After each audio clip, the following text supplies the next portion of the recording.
This is Threshold Training's workout of the day for Thursday, July 2nd.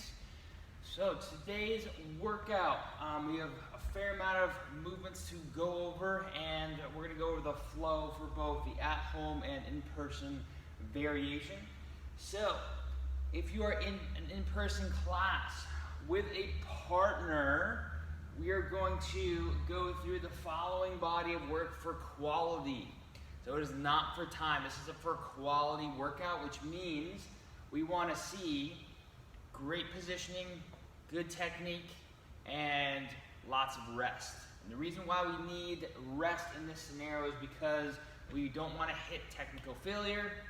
So when you are doing this workout, think about resting for that 10 to 20 second period, shaking it out. That might mean, kind of walking back and forth until you're ready to go again. That doesn't mean, you come down from the pull-up bar, you do one handshake and try to get back up, jump up there just to get the desired number of reps. Rather, have you rest more so that your technique and your form stays true and you get the desired response. So, desired response, we're basically working on upper body gymnastic strength, okay? So, the flow will work like this. Again, with a partner. Partner A is going to start with 10 chin-ups, then go to 10 strict dips.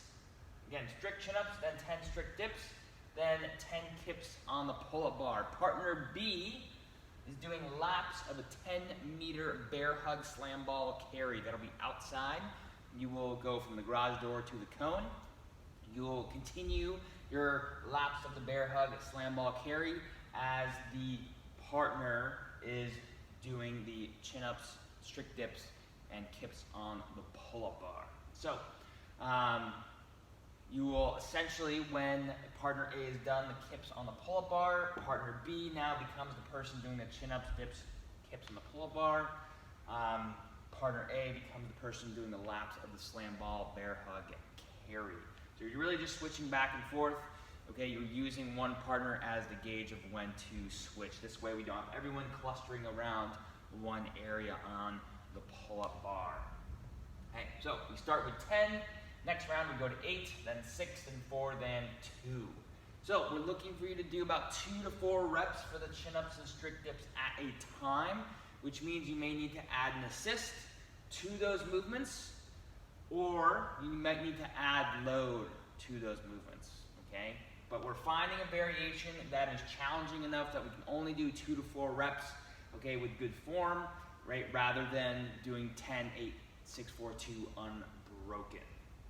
And the kips on the pull-up bar, sure, we can probably do all 10 reps in a row, okay, but if we're flailing about the pull-up bar, not keeping proper tension through the midline, okay, or we're breaking down in the rest of the chain, okay, then let's come down from the pull-up bar, let's rest for a second and go back up and do the rest of the reps.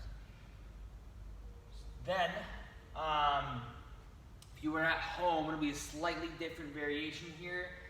Instead of chin-ups, we'll do renegade rows per arm, so 10 per arm, okay, with 2 dumbbells or 1 dumbbell, or you can do 20 towel rows, so body weight rows, that works as well.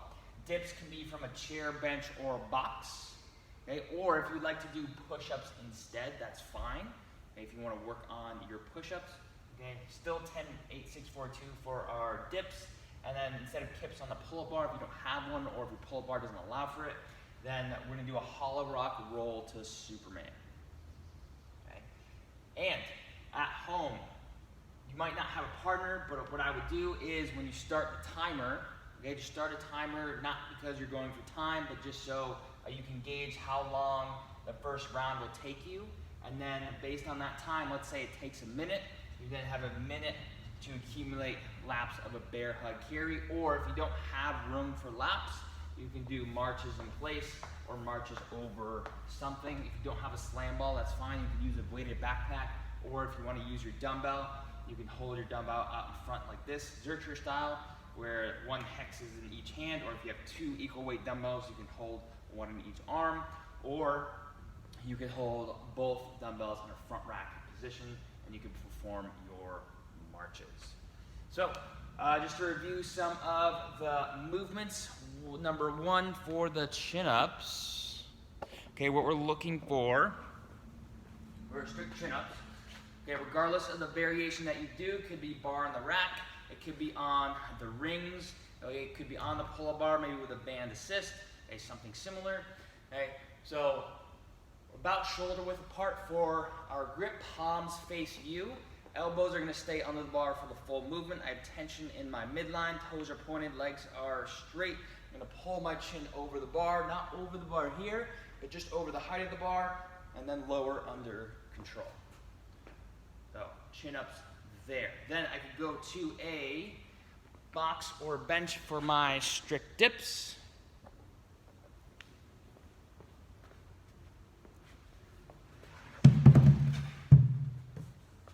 Right, so from here, I'm going to bring my feet out in front, okay?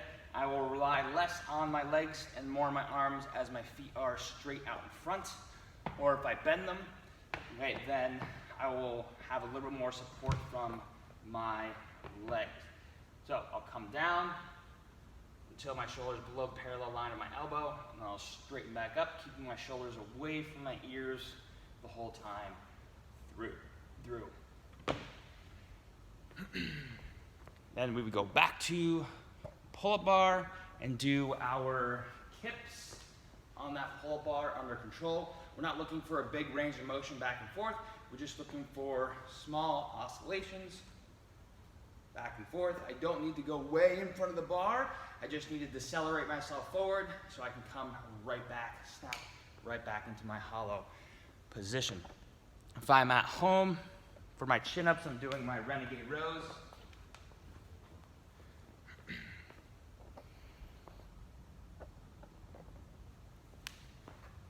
All right, so again, rather have you break these up than kind of rotate. Right, so we're doing our renegade rows. As soon as we feel like we're twisting all over the place, stop, rest, relax. You can do this with one dumbbell as well. Again, we're doing 10 per arm. From there at home, again, we're doing our box dips, bench dips, or something similar. Maybe it's on a chair. And then we're doing our hollow rock to Superman. So we go from hollow rock, we roll to Superman, come back, and then you can go the opposite direction, rolling that way. You can do it with or without your arms. We're just focusing on switching from position to position under control. Once we are done 10, 8, 6, 4, 2, we are then going to do a fun little, we'll say, finisher for lack of a better phrase. Bring Sally Up. So, if you guys remember, Bring Sally Up is the song at which you squat to that we usually do. Here, for half of the song, we're going to bring Sally up to a dual dumbbell floor press, but we're going to reverse the lyrics. So when you press up, that'll be bring Sally down. When you lower, that'll be bring Sally up. Okay, so it's counterintuitive. The reason for that is so you have to hold the top of the position rather than the bottom of the position where your elbows will rest on the ground. So it will look like this. Okay, so I am on the ground.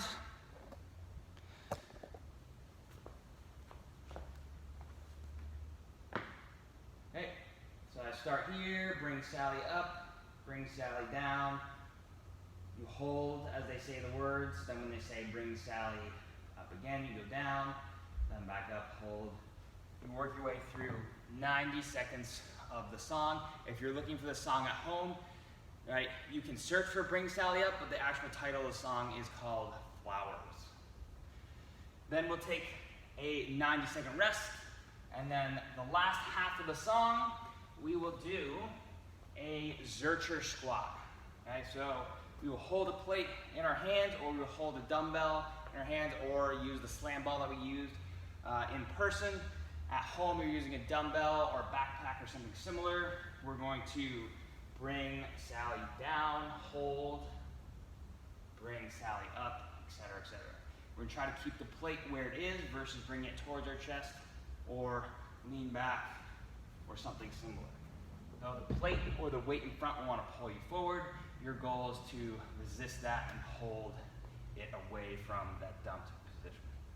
So that's today's workout. Lots to go over. If you have any questions, let us know. Write us an email or a comment. We'll be happy to answer them. Have a great workout and an awesome